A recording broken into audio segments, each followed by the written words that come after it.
Biashara zinazojiendesha zenyewe, jinsi ya kutengeneza pesa hata ukiwa umelala. Sote tunajua ile dhana ya kufanya kazi kwa masaa 8 au zaidi kila siku ili kupata mshahara. Lakini je, umewahi kufikiria kuwa na mfumo wa tofauti unaokuingizia pesa huku ukiwa umelala, umepumzika au ukiwa kwenye likizo na familia yako? Hapa ndipo dhana ya biashara zinazofanya kazi bila uwepo wako, passive income businesses, inapokuja. Hizi ni biashara ambazo zinahitaji nguvu na mtaji mkubwa mwanzoni, lakini zikianza kufanya kazi zinajiendesha zenyewe kwa asilimia kubwa. Hapa kuna mifano ya biashara maarufu zinazoweza kukupa uhuru huu wa kifedha na muda. Moja, mashine za kuuza bidhaa. Hii ni moja biashara rahisi na zamani zaidi zinazojiendesha zenyewe. Inavyofanya kazi, unanunua mashine, unaweka sehemu yenye watu wengi kama shule, hospitali au maofisini na kuijaza bidhaa kama vinywaji, vitafunio na hata bidhaa za usafi.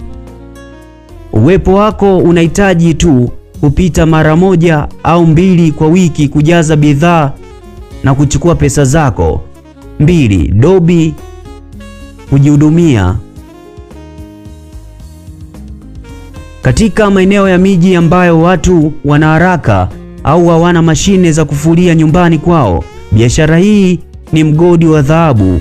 Inavyofanya kazi, wateja wanapokuja na nguo zao, wanaweka sarafu au kulipia digitali kwenye mashine za kufulia na kufua nguo zao zote.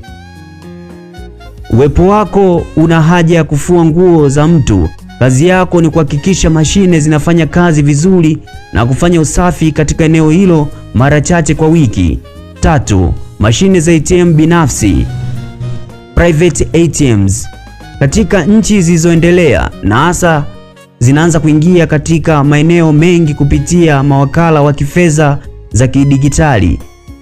Umiliki ATM binafsi ni biashara kubwa. Inavyofanya kazi, unaweza mashine ya ATM kuweka katika eneo la biashara nyingi, lakini hakuna benki ya karibu. Kila mteja anapotoa pesa, unakatwa commission ndogo au transaction fees. Uwepo wako wa mashine inafanya kazi masaa 24 bila wewe kuwepo. 4. Kupangisha majengo au nyumba. Kununua au kujenga nyumba, frame za biashara au vyumba kuvipangisha ni njia ya uhakika wa kutengeneza kipato cha kila mwezi. Inafanya kazi ukishapata mpangaji, kazi yako ni kupokea kodi kila mwezi au mwaka. Uwepo wako unaweza hata kuajiri kampuni ya usimamizi wa majengo ili kushughulikia changamoto zote za upangaji, huku wewe ukiishia kupokea faida tu. 5. Bidhaa za kidigitali, kozi na vitabu vya mtandaoni. Kama una ujuzi fulani kama vile kupika, coding, biashara au kuandika ebook, mara moja na kuweka kwenye mitandao kama Udemy au Amazon. Uwepo wako, watu wataendelea kununua na kudownload bidhaa hiyo kwa miaka mingi ijayo bila wewe kufanya kazi za ziada. Siri ya mafanikio kwenye biashara hizi: mfumo. Hakuna biashara inayojiendesha yenyewe kwa 100% tangu siku ya kwanza.